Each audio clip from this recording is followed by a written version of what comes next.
Pemirsa, World Health Organization atau WHO mengumumkan adanya varian baru COVID-19 bernama Mu yang pertama kali ditemukan di Kolombia.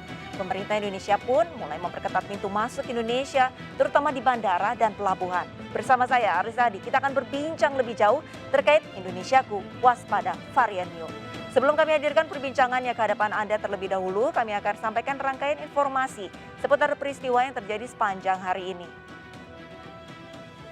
Pemirsa, kedapatan melanggar protokol kesehatan pembelajaran tatap muka di SDN 05 Jagakarsa, Jakarta Selatan dihentikan sementara. Dinas Pendidikan DKI Jakarta akan melakukan evakuasi sebelum kembali mengizinkan guru dan siswa di sekolah ini melaksanakan pembelajaran tatap muka. Suasana di SDN 05 Jagakarsa, Jakarta Selatan nampak sepi. Sekolah ini ditutup karena pelanggaran protokol kesehatan.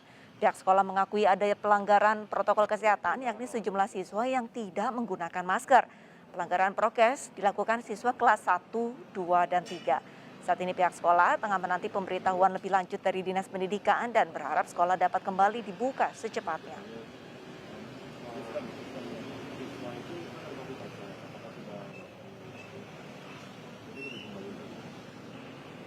Sementara di sekolah lain, pemirsa, memasuki minggu kedua penerapan uji coba sekolah tatap muka di DKI Jakarta, SD 08 Kenari Pagi tertib menerapkan protokol kesehatan. Mayoritas orang tua mengizinkan anaknya bersekolah. Hanya ada 6 siswa saja yang melakukan pembelajaran jarak jauh.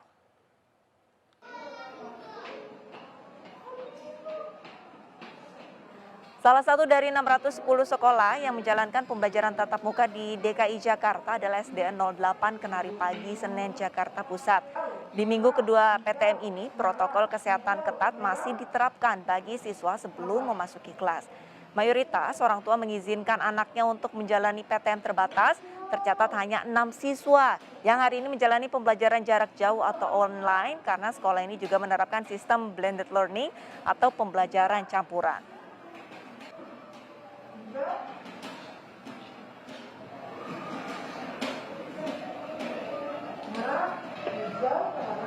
Lalu di Tangerang Selatan, Banten, pemirsa, PTM terbatas jenjang SMP dimulai hari ini. Siswa diminta disiplin protokol kesehatan saat mengikuti sekolah tatap muka yang dibagi dalam beberapa waktu. Salah satu sekolah yang menggelar pembelajaran tatap muka hari ini adalah SMPN 4 Tangerang Selatan, Banten. Pembelajaran tatap muka dilakukan terbatas dengan menerapkan sistem ganjil genap sesuai absensi siswa. Protokol kesehatan diterapkan sebelum siswa memasuki kelas. Sejumlah orang tua murid juga terlihat mengantarkan buah hatinya berangkat ke sekolah, namun mereka tidak diperbolehkan untuk menunggu.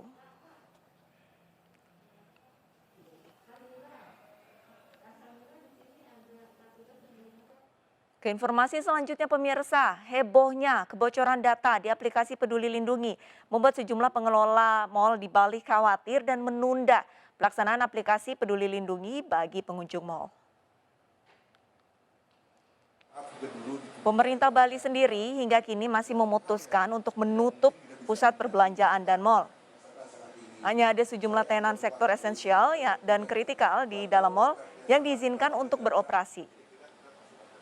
Selain wilayah Provinsi Bali yang masih dalam status PPKM level 4, data aplikasi Peduli Lindungi yang diduga bocor menimbulkan kekhawatiran dan rawan akan pemalsuan.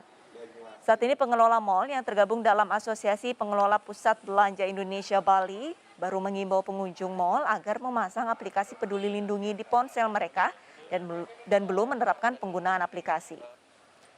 Meski demikian, pemerintah Provinsi Bali meyakini pemerintah pusat akan melakukan perbaikan aplikasi Peduli Lindungi yang juga dapat mencegah pemalsuan sertifikat vaksin tersebut.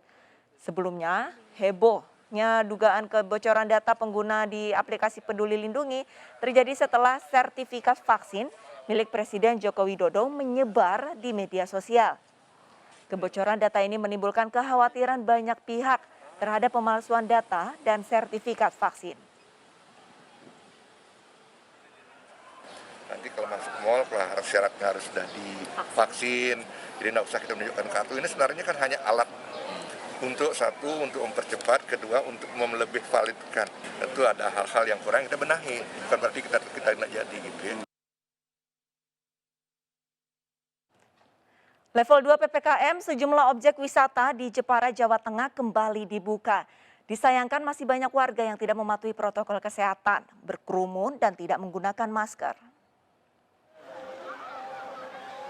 Objek wisata Pantai Bandengan di Jepara, Jawa Tengah kembali dibuka. Pantai Bandengan kembali dibuka setelah status PPKM di Jepara berada di level 2. Dibukanya Pantai Bandengan disambut antusias warga. Minggu siang warga memadati pantai bersama keluarga untuk menghilangkan kejenuhan selama 2 tahun pandemi. Dibukanya kembali objek wisata juga membawa harapan bagi para pelaku wisata di Pantai Bandengan, mulai dari jasa penyewaan pelampung, pedagang souvenir, serta jasa perahu wisata bahari yang kembali bergeliat. Sayangnya pemirsa, banyak warga abai protokol kesehatan. Masih banyak warga yang tidak menggunakan masker. Selain itu, warga juga berkerumun di tepi pantai, serta tidak menjaga jarak saat naik perahu.